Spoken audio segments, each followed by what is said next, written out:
everyone you train with is going to be your best friend. Communication and knowing why you started training to begin with is key. Welcome back. I am Elizabeth J, and I am a brown belt in Brazilian Jiu-Jitsu. I have trained Jiu-Jitsu for 11 long years, about to be 12, and I wanted to just kick off this new podcast with BJJ Girl Talk. This is the first episode of BJJ Girl Talk, and what I first want to talk about is just navigating and building friendships in BJJ, because I realize there's not a lot of content out there that covers this, and as a woman who has trained for 11 years, I feel like I have a lot of wisdom, perspectives, and even strategies around navigating and building women friendships in Jiu-Jitsu. So yeah, I have my notes here, so if I'm looking down a little bit, I'm sorry. I'm just trying to make sure I stay on task. In this episode, we will go over establishing boundaries, different scenarios, which is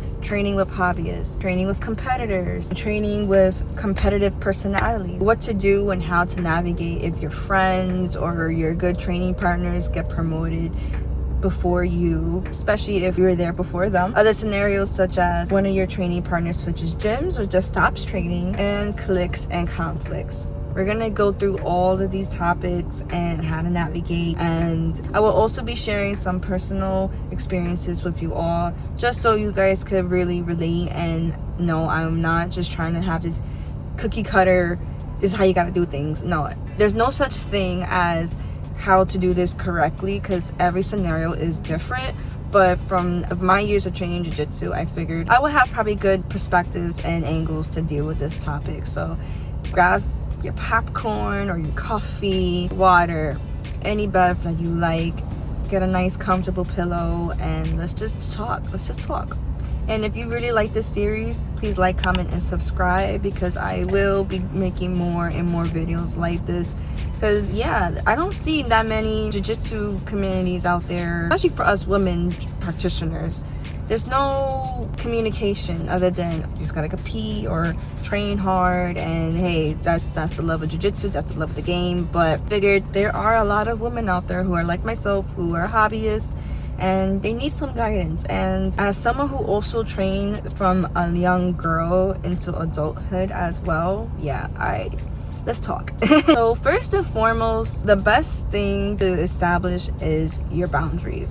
Are you a competitor? Are you a hobbyist? Do you like hard rounds? Would you want a technical round? These are things that you should know within yourself before you want to ask somebody. Why? Because again, there's so many women who join jiu-jitsu for different reasons. Some are joining because they want to make friends. Some are joining because they've been bullied and they're trying to build their confidence, like how I have.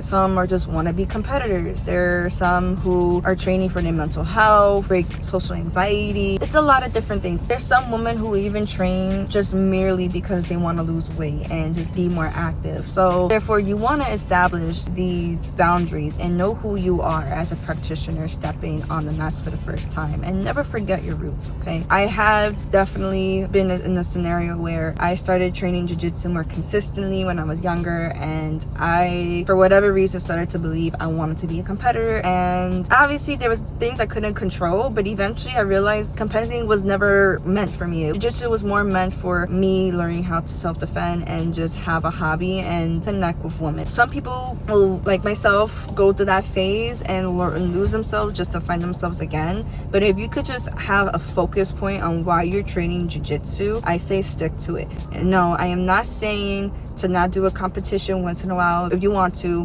What I'm simply saying is know why you started. Now, with that said, the next thing you want to take in consideration is ask other women why they started. You want to know the women that you're training with, their story. And maybe they don't want to open up, maybe they don't feel too comfortable with sharing why they started, but one simple question is gonna give you some type of answer. And how would you know if you don't ask? How would you know if you don't make the first step in getting to know one another? Okay, you want to be able to have a comfortable and open communicative relationship with your teammates, and just have a clear indication like, okay, if you're competing, let me know what type of rounds you would like, what days you are training, what is your competition camp is like, what your competitive strategies are, when are you going to compete. These things are so important. Also with hobbyists, if you're, let's say you're a competitor and you're training with hobbyists, maybe tell them, hey, this day or this time, this class, I would like a hard round.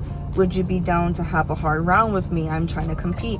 And obviously when you roll with them, you don't rip their heads off, but you give them good rounds, such as hard rounds, technical rounds, and letting them be clear that this is just you preparing for a competition, not because you don't like them. Yeah, honestly, the best thing to do is to just establish boundaries, know who you are and why you are training, and try to navigate your space with that. Even if it's not to create a friendship with your teammate, the best thing to do is to establish boundaries and know who you are on the mats and who other people are on the mats. Also, another thing that I would like to do differently if I were to go back in time is learn everyone's communication style. Some women are loud, some women are quiet, some women are very shy and have a lot of anxiety, some are very competitive and just, I'm here to train, I'm here to stay focused, and that's it. And all of that is more than okay, right? But if you are losing yourself in jiu-jitsu and you feel like you're not getting the rounds that you need, whether you are a hobbyist or competitor or just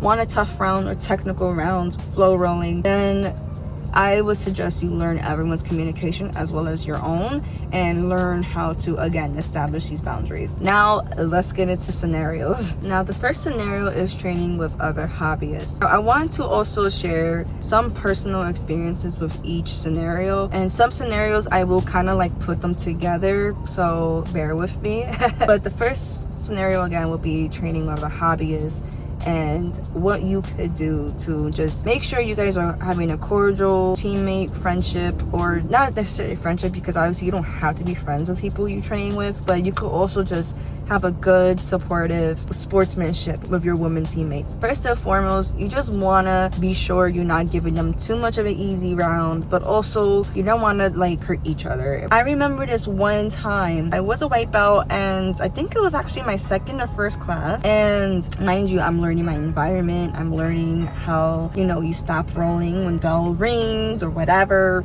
you know, I'm learning the lay of the land. And I was rolling with this adult white belt, and the bell rung and I didn't hear the bell ring, or maybe I did, I just didn't recognize it, I don't know, I don't remember.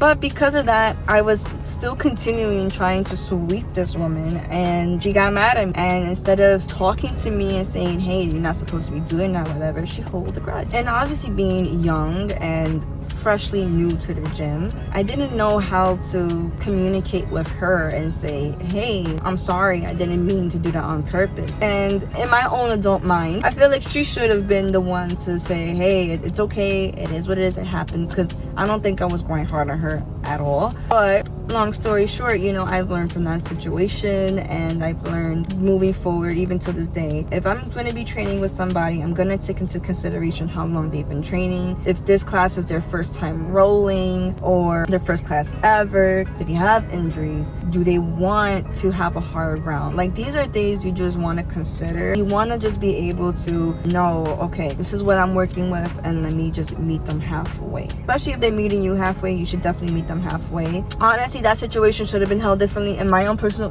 experience and opinion, but but that is just one personal experience that I have with other hobbyists, where I was like, okay, I will move forward, just be careful. And I've obviously paid more attention to, because what the hell.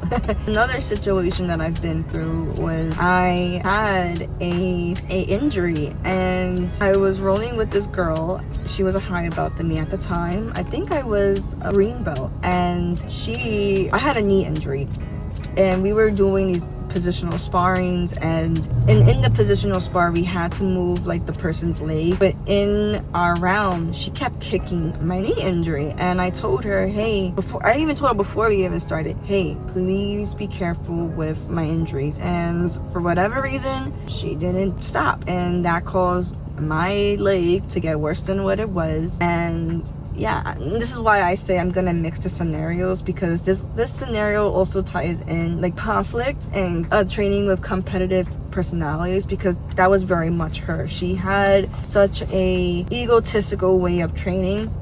She just wanted to be the best of the best women practitioner in the gym, and for whatever reason, like, she would just never listen to you. If you told her you had an injury, you tell her, hey, I'm on a light round or I want a flow roll. Okay, yeah. As soon as that round starts, she goes hard, and she will literally tamper a little bit with your injury. But this is like one of the very first times I've ever experienced this with her. So when I first experienced this particular situation with her, I was a bit alarmed, because I was like, this is just not cool. Like, you're hurting my injury. I already told you way before we even started positional sparring about my injury. You see my knee brace as well. You feel my knee brace.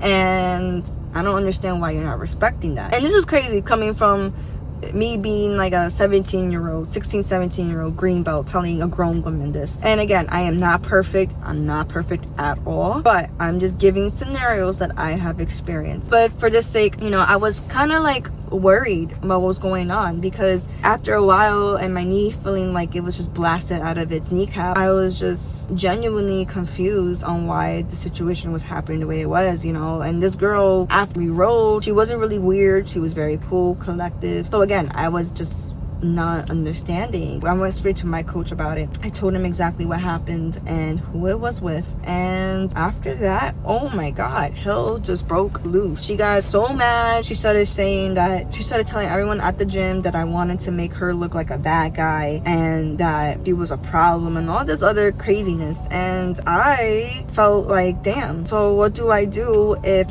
someone messes up my injury more and I just can't get justice for it, or rather I just can't speak about it, because then I'm looking like I'm overreacting, or I'm looking like the bad guy for speaking up, or just trying to make someone look bad. So I learned from that, and now if I'm in the situation where I'm rolling with somebody and I'm injured or they're injured, I always take it very carefully, and I say, listen, we're gonna just flow roll and have a technical round. If I could not touch the injury at all, I will not touch the injury, and vice versa. I don't want you touching my injury. I don't want you doing anything, any submissions on that injury. And if we are able to have a good round where boundaries are being respected, then we're good. But if you are going to continue injuring me or hurting my injuries or disrespecting my word and not wanting to take a light round with me, future rounds is just going to be non-existent. Like, I'm going to say no to you, and I'm going to complain again to the coach, because there's something not clicking, and I'm gonna have a tough conversation with you, because why are you disrespecting my boundary, right? That's just one scenario, two scenarios, I guess, and one personal experience that I have dealt with training other hobbyists who has some type of conflict in egotistical ways. I don't really like to use egotistical, but I feel like that's the best word to describe these people, because I don't want to say competitive. Well, that is competitive, right? But I don't want you guys getting confused when I say competitive, because I know there are girls out there who are so loving, but they are competitive because they are competitors, not because they want to be the best of the best in the gym. I'm going to try to keep it to egotistical, but when I say that, I want you to just know it's two different women that I'm talking about, not the same one. I mean, there could be women out there who are both, but I never met that person, and if I did, I would do my very best to navigate it where I'll understand that they need hard rounds, and if I could give it to them that day that I'm training with them, I would. If I can't, I won't. That's just that. All right, second scenario would be training with competitors. Again, you want to be able to give people the rounds that they need, and even if you aren't a competitor, which I know we aren't in this scenario where we're saying we are going to be training with the competitors, right? But even if you're not, like, you want to be sure you are not giving easy rounds, okay? Or being given easy rounds, because at the end of the day, jiu-jitsu is meant to put you in hard predicaments and hard positions to get out of. So if your partner is giving you easy rounds and you're easily getting out of things, you're not really learning, okay? You have to fail. Jiu-jitsu is a great sport that will force you to fail and learn from that failure, learn from that defeat. And if you're not reaping the benefits of what jiu-jitsu is supposed to do, which is that, there's no reason for you to be training. I'm sorry. But let's get back to the scenario. Let's say you're training with a competitor, or everyone around you is competing and you're not, right? What you should do is, again, tell all the competitors, hey, I am not competing, but I do want to show up for you. What days are you gonna be here, so I know what days I should pull up and what days I shouldn't probably pull up, or maybe we shouldn't just roll, because I want to be sure I'm helping you get closer to your goals and competition preparation, but I also want to give my body grace. From there, they should be understanding, and if anything, they should be appreciative that you're thinking about their preparation, and also giving them some days and some times where you can meet them and give them the hard round, technical rounds that they need. And who knows, maybe they'll also be open to giving you a light round, or maybe they have you as a light round and the next person they have a hard round, because sometimes in training camp you have some rounds where they harder and then other rounds is like a flow roll, so you could catch your breath. You never know. Just definitely speak about competitive strategies with them. The best thing to do is just talk to them and, ask them when they're competing. Ask them, hey, like, when you roll with me, do you want a hard round with me? Let me know. Or, hey, I see that you're competing and right now I really don't want to have a hard round. Can I be a light round for you to rest? Maybe a resting roll, or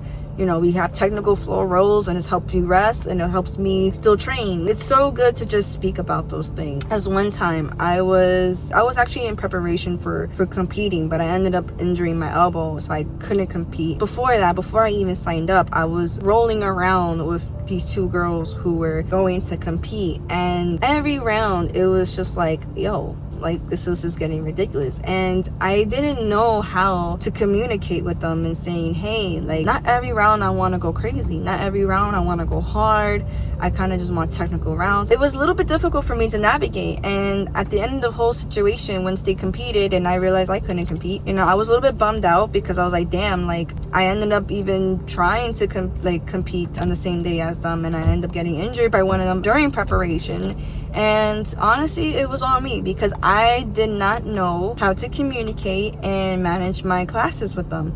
And granted, it was also kind of hard for them to even find a partner to train with too, because there was not that many girls around our body weight or even training at the moment due to COVID, so I couldn't really put fault on them. And for a while I did feel a type of way, but now looking back at it, I'm like, no, like, you didn't communicate, and if anything, training with them motivated you to sign up for a tournament. And look, you couldn't even compete because you got injured, right? But maybe if you communicated that, and maybe if you set your time to where, okay, these are the days I'm gonna meet up with them and give them hard rounds, and these are the other days where we're gonna just take it easy, we wouldn't have been here. Or maybe I would have sucked it up and be like, all right, we all training together for a competition, I gotta go hard, but let's be careful. These are ways that this injury could have been prevented if I just did everything right. Just be mindful, and hey, if the coach has a class where this is a competition class and you're not a competitor, why are you showing up? And especially if you're not training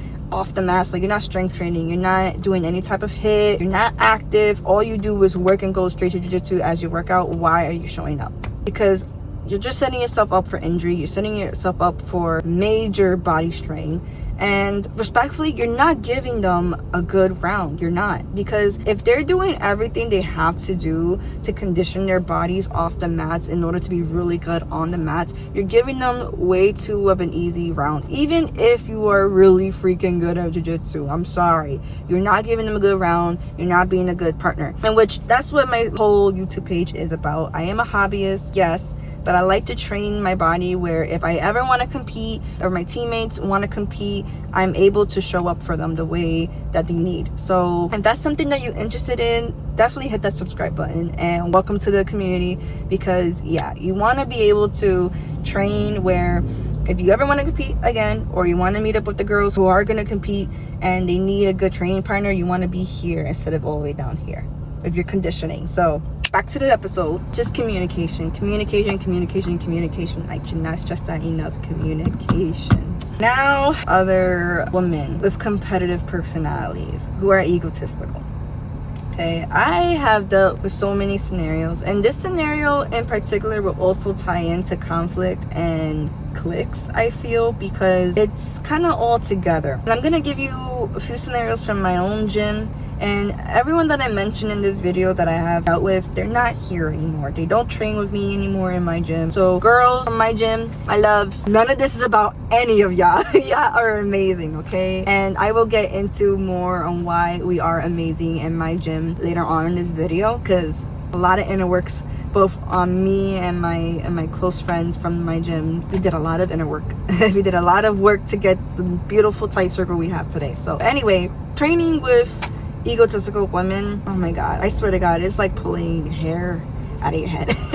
I cannot stand training with these women at all, and the only thing I could appreciate training with these women is just learning how not to be. So I guess I'll get into some story times. So this one time I was selling really well, and mind you, I joined jiu-jitsu because I was severely bullied, and I'm not talking just words. I mean, people were putting hands on me, pushing me downstairs. It was really bad. So training jiu-jitsu as a young girl who was actively going through bullying in school, and then having to train with these women who honestly felt threatened by how fast I was learning, it was a lot to take in, and it was a lot to really endure, because I couldn't wrap my head around knowing that they felt a type of way, you know, and they're grown women. I'm talking about adult women, okay? And again, me being 16-17-year-old, not knowing how to communicate and not knowing their story and why they started training jiu-jitsu at the time. I do now, but at the time I didn't know. You know, of course, this also was another factor on why our relationship on the mats weren't so great, okay? But anyway, there was this one time I was training jiu-jitsu with them too, and they had this thing where, yes, and one of them was the person that kept blowing out my knee. And anyway, they just always wanted to be the good and the best woman in the gym. They always were super nice with all the men, especially coach, always trying to like make them laugh or whatever. And then as soon as it got to me, it was just silence and just cold stares, dirty looks. Sometimes I was trying to say hi to them just to greet them. Crickets. They wouldn't say hi back. There was times where they got promoted and I'll say, hey, congratulations. They wouldn't respond. There was even times when I would roll with them and they would get super mad that I'm winning the round, and they would come out their face and say, oh, if you do that again, I'm gonna punch you. Or, oh, like, why did you do that? And I'm like, I'm not training hard. So there would be little things like that around. And there were also times too where they just did things just for the male validation, and I was just like, yeah, you're kind of weird. You're kind of weird and I don't like it. I really don't like it. And it got to the point where it was just too many years of dealing with this type of behavior from these two, and anytime it was time to roll, I started telling them no. I started standing my ground. The number one thing I do not like is, how are you going to ignore me, but when it's time to roll, you want to call me out and roll with me? That's weird. That is definitely weird. I'm sorry. I don't respect that. Now, I'm not saying it's a thing where we just start the class and we didn't get time to say hi to one another, or maybe you just, you know, you're in the zone and you're doing what you gotta do. That's different. That is so different, right? But if I'm actively congratulating you, I'm actively saying, hey, how are you? I'm actively trying to be cordial with you. We don't gotta be friends, but I'm just trying to be cordial with you, and you're blatantly ignoring me. And I mean, like, look at me in my face after I congratulated you and said hi to you, and you still choose to say nothing. Yeah, not cool. And it really did get underneath their skin sometimes, because one of them, she was getting mad that I was actively ignoring her call to like roll. And it was one time I picked out a blue belt, a blue belt woman to roll with me, and she told the blue belt, because she was a black belt, told the blue belt I called out, oh, can I go with her? Yeah, I want to go with her. Yeah, you could sit to the side, I'm gonna go with you. I was like, no. And I told her again to her face, please stop doing that. If I told you no, it means no. What's sicking me about that situation the most is, how are you a woman and not understanding that no was a full sentence? How? Honestly, of course, there's things that could have been different with that situation, but I think the best thing that I did in that situation was learning to say no, in which you could decline any round with anybody. I don't want to hear, oh, if a higher belt calls you out, you gotta go with them, or oh, if you say no to them is because they mentally defeated you. No. No means no. No is a full sentence. And if you do not feel comfortable with anybody, don't roll with them. And having to navigate an egotistical woman, actually 2 of them around like that, I just learned that, you know what, I don't have to be cool with them. I don't have to roll with them. I don't have to even acknowledge them. Because what? For what? What is the point of acknowledging these women if they are not going to be respectful? There's no reason to be that way. And all you gotta do is just mind your neck, ignore them, and which it will get underneath their skin, and they may or may not get a little bit crazier, but you just need to be clear. And also let your coach know. Yes, okay? And be clear with your coach as well. Be clear when you speak to him or her about this. You want to be clear and let them know this is no gossip, this is no ponjinja, this is no he says she. No, this is plain disrespect, and I need to let you know what's going on, because if something crazy happens, you need to know this was anticipated, because I'm moving now this way and I'm trying my best to be cool, and this is like a last resort thing, you know. Obviously, if you're around other egotistical women like these 2 that I dealt with, you want to, like, obviously at first try to communicate with them, in which I definitely have tried doing that. But if it's to the point where you're beating a dead horse, mamas, you do not need to be cool with these girls at all. Because at the end of the day, whatever they reap, they sow. Meaning, however they show up to the mat will eventually come to light. And that's what it is in life too. Like, the truth will always come to light. You don't gotta expose anybody. Obviously, tell your coach, because you need your coach to be in the loop with these certain things. Because, hey, who knows? Maybe your coach doesn't know the situation and he keeps putting you to be with these girls and you're not comfortable, right? So you want to be sure your coach knows you're not comfortable. And if anything, God forbid, happens or whatever, they know what's going on. Someone important knows. But not the whole gym needs to know. The whole gym doesn't need to know that Beth or Becky are terrible people. And no, you keep that to yourself. You know how they are, and you keep it pushing, and you use the famous sentence, no. And that's it. That's all you gotta do with those type of women. Pay them dust. And I'm not saying you be rude. Like, obviously, if they speak to you and they trying to, like, be cordial with you, you be cordial as well. You give them no ammo to shoot you with. Meaning, you don't be rude, you don't be disrespectful like how they are. But if they ignore you, you give the same energy back. And I'm not saying you be a mean back. I'm saying you don't say hi to me, so I don't say hi to you. You don't congratulate me, or you don't say thank you. Cool.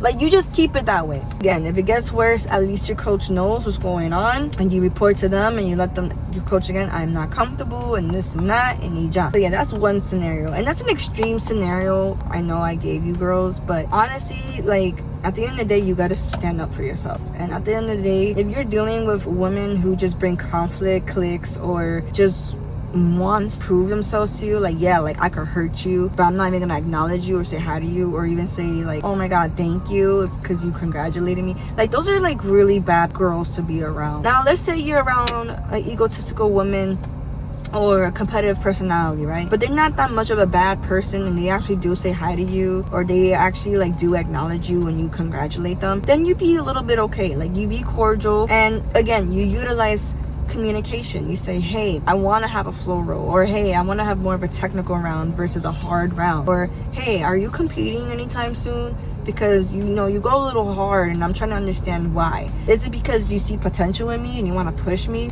Thank you, but hey, I kind of want to, like, still reel it back in a little bit. Still communicate.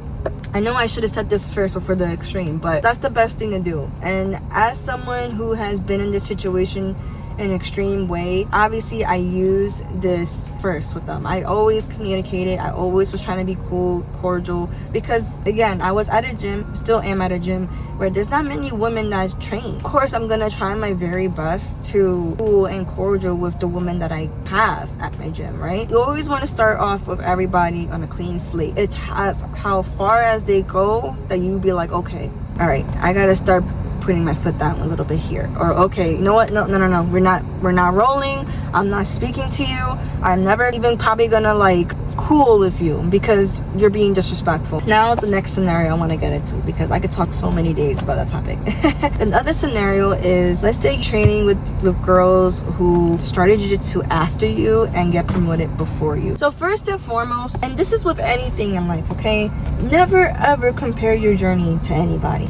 I don't care if they started before you. I don't care if they started after you. I don't care if y'all started at the same exact time. Do not compare yourself with other women and their journeys, or people, period. The only person you should be worrying about is yourself and your own progression. And listen, as someone who has been around all aspects of this wheel, and to really just nip things in the butt, do not compare yourself. And maybe you do have some insight. You know, there's some gyms where they do a lot of favoritism and it's kind of hard to ignore because it's so in your face.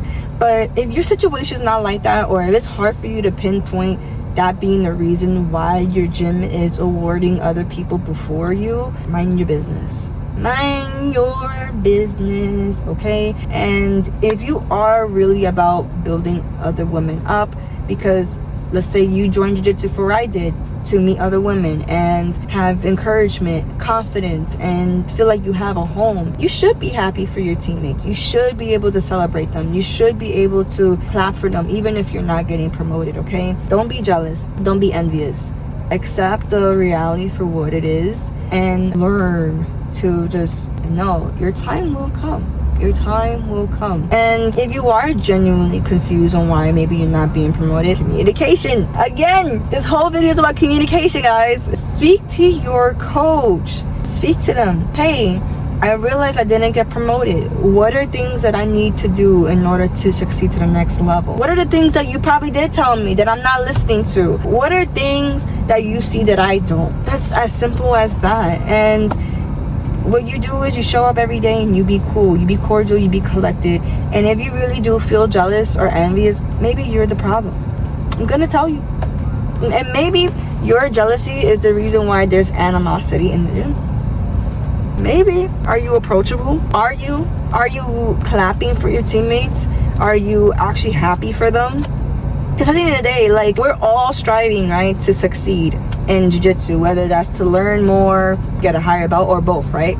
Mainly both, because jiu-jitsu is both. We all been a white belt before. We all been in times of our jiu-jitsu journey where we excel really well, and there's other times where we're struggling. It could be struggling whether it's learning new technique, learning how to do a berimbolo that you used to do so good when you were younger, or learning to make time to even show up. Life is full of challenges. Life is always going to throw us obstacles that we need to learn how to readjust quickly and tackle. So maybe things are happening the way they are, but it's not what you think. It's not favoritism. It's simply because there are just certain blockages that are preventing you from promoting and excelling that weren't there for other people, or maybe they were and they were able to tackle it better than you did or sooner than you did, and that's what caused the imbalance. But at the end of the day, everyone's jiu-jitsu journey is different, and you also need to know the only person that knows why you are starting jiu-jitsu besides yourself is your coach in your gym. Unless you didn't tell them, which I don't know why they wouldn't ask you why you want to start anyway, because that's the whole purpose of starting a mixed martial art, period.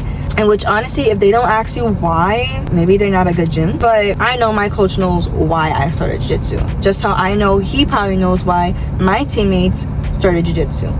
Your coach and your gym should know why you started jiu-jitsu and your journey and what's going on in your life. If you don't have any open communication with them, or they don't ask you an initial like assessment of you starting jiu-jitsu, probably it's not a good gym, probably not a good coach. And if it's, and let's say they did ask you in an assessment, but you're not being open with your coach and your gym and why you're not showing up, or why you're not being able to move your body the way you were, like let's say you're injured, or let's say you're in my scenario, you have an impinged shoulder and you can't move the certain way like you used to. Like, if you're not being open and honest, how do you expect people to accommodate you and know, okay, she really is trying to work hard? How are you going to make them believe in you if you're not being open and honest and vulnerable? And I get it. It's hard sometimes, but you got to be honest, you got to be open. I'm gonna just reel it back in. If it's not a safe space for you to be open and vulnerable, or they never ask you these type of questions even in your journey assessment, you should reevaluate your gym and your coach. All right, now this scenario, oh my god, I dealt with it, and I didn't only deal with it with just women, but also my male friends. Oh my god, because I did have some friendships growing up in jiu-jitsu. You know, I was friends with other kids my age, and it was awesome. Like, man, you know that Billie Eilish song where she says, what about our plans? Like, oh, like, I forgot what is it called. I forgot one of those songs that she made. But when she says that line, like, what about the plans we've made? Oh my god, like, it's the heart. Oh my god, because that's exactly how I felt when my training partners left my gym. They had to switch gyms, or they just stopped training overall. Oh my god, you guys, like, the heartbreak is so real.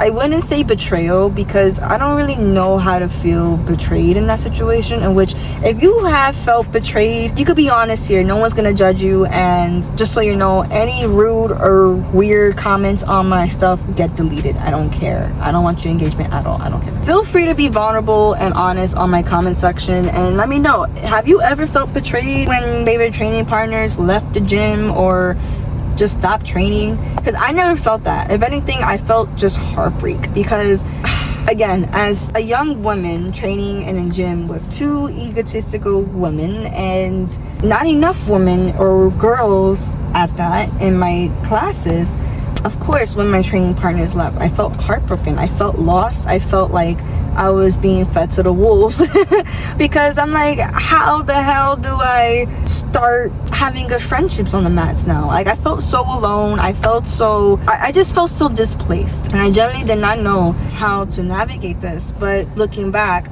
honestly, I think the best way I could have handled it was just accepting it for what it is, and maybe even stopping by at their gyms and meeting up with them, and honestly just doing what I did. So what I get into now is how I, and of course my girls who train with me now, created this nice tight circle that we have. And no, we don't see each other outside of jiu-jitsu that much. If we have a jiu-jitsu event, and if we all plan it prior, where we're like, hey, like, let's go for like a nice brunch or little like cafe run, whatever, we do that. And we also get together to create ideas to make the gym better. The way that we did this was, we made it clear that we are all in this together. Like, we all accepted our journeys. We all told each other why we started jiu-jitsu, and after that, like, we got so close. And it's crazy because some of these girls I trained with for so many years already, and I never knew why they started jiu-jitsu, and they never knew why I started jiu-jitsu. And as soon as they learned, oh my god, like, the friendships between us blossomed. And I also like to say, not only did us knowing each other's reasonings for starting jiu-jitsu made our friendships better, but also years of discomfort also that made us close together, and also years of discomfort not only with each other but also in our own journeys, because my girls definitely experienced what I've expressed here. They all experienced, two egotistical girls, they all experience being in a space where they're trying to have a good time with other women, let's say in an open mat, and some women get a little competitive, or some women get a little bit too hard in the round, and it's like, yo girl, calm down. Like, we all been in these scenarios together, and the fact that we were able to have like a icebreaker in our friendships, in our relationships with one another, realize the only way to break out of everything is to just be the teammate you want. And that's really what it is. Be the teammate you want. You don't want to be a teammate that, how I'm expressing, like those teammates that I had, or other teammates where they go so hard. I remember just the other day I was on TikTok and I seen this girl. She said her and her friends were all blue belts, and they hung out even outside of jiu-jitsu, which you need to miss each other, okay? You can't mix worlds all the time. You gotta learn to separate. And she was saying how she works out with them. She's actually a little bit stronger in them in the gym, but when it comes to jiu-jitsu time, they give her a hard round, and she felt like at a time that she had to cry after one of her rounds with them, because she really felt as if like they were being like a little bit too hard with her. And at the moment she felt very competitive, and because she felt their competitiveness. And I remember telling her, listen, like, you gotta communicate, you gotta tell them like, hey, like, you know, I don't want to always have a hard round, or hey, happy that you guys are competing but I'm not, and there should be days that, you know, I go hard with you guys, gotta meet you guys halfway. I'm conditioned to meet you guys halfway in your rounds, but please, other times if I want to like a regular round, please can you give me that? And said that she did that with her teammates, and look, her and her teammates are good now. Like, they're fine, they're able to communicate with one another, and she was able to navigate better on a situation that she was struggling in. Again, you just want to be able to know how to communicate with your girls. And I think the number one thing to do, again, is just share why you started. Share why you started jiu-jitsu. And if you're not there yet, it's just at least communicate your boundaries. I really hope this video helps you girls learn how to navigate friendships and just build relationships better, or just learn how to fend for yourself and have a better way of handling certain scenarios when training with different types of personalities, because it's a lot. And I guess the whole moral of the story is know who you're talking to, know yourself more than anything else, and be the teammate you want, okay? And of course, let's say you aren't in the situations that I have been, and maybe there's girls who feel the same way about you, or you don't know, right? Best thing to do if you want to be sure you're not one of these girls is check yourself. Do you engage with people? Do you celebrate promotions? Do you check in on girls who are injured? Do you introduce yourself to new girls or newcomers? Like, are you actually initiating these conversations with these girls and getting to know them better? Are you opening and being honest with who you are? Are you approachable? Do you only speak to higher belts? Do you only speak to the men? Do you? Come on now. Friendships often grow from energy that you're consistently bringing, okay? It's as simple as that. If you were not being that person that feel like you could talk to, like, wouldn't it be amazing to speak to a person that is so easygoing that you could speak to them and you feel not judged, and like they could actually help you navigate the mats, and you could have a good roll with them, you could have a tough round with them because they go at your speed. Like, imagine a perfect teammate like that. There's no such thing as a perfect teammate like that. But if that's the teammate that you desire to be around, why don't you be that way? Why can't you? And that's another way I and my teammates also created a safe space in my gym as well. We just told each other, hey, like, we gotta communicate. We have to communicate if you're struggling. We gotta be each other's voice. We gotta be each other's resources. There's no reason to be in competition and hostility with one another, especially if we are here to build each other up, especially if we know why, whatever, Samantha's joined jiu-jitsu, or why Beth joined jiu-jitsu. This one's quiet, this one wants to make more friends, this one wants to learn self-defense, this one been bullied, this one wants to be a competitor, she wants to prove herself in certain ways. Like, why are we trying to tear other women down when jiu-jitsu was made to build us women up strong and together? Jiu-jitsu is such an empowering sport, especially for women. So yeah, with that said, I just want you guys to take this with you. Are you checking yourself? Are you the dark cloud, or are you the rainbow? Which one would you rather be? Comment below, which one would you rather be? I'm gonna be the rainbow every time. Okay, I am the rainbow after the storm. I do not play with my girls. I refuse to be like the woman that I have ever encountered.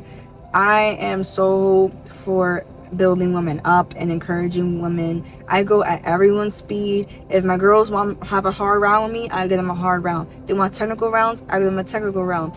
If they're starting out, I'm gonna give them a nice light round. I am not gonna submit them. I'll probably put them in submission positions, but I'm not gonna actually make them tap. I'm not gonna submit them.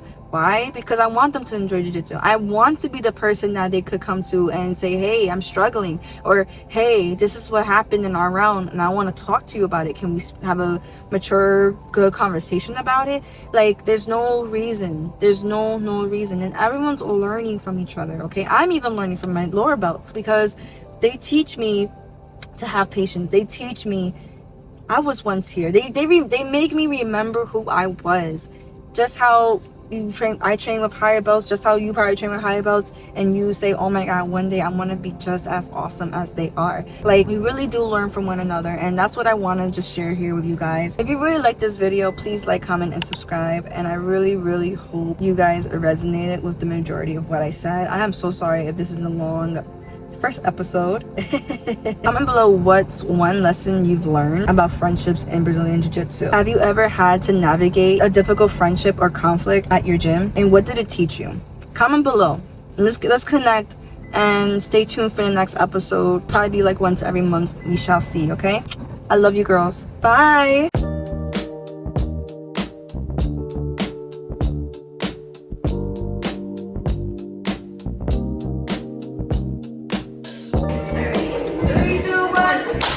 I know we haven't done that before, so like we're just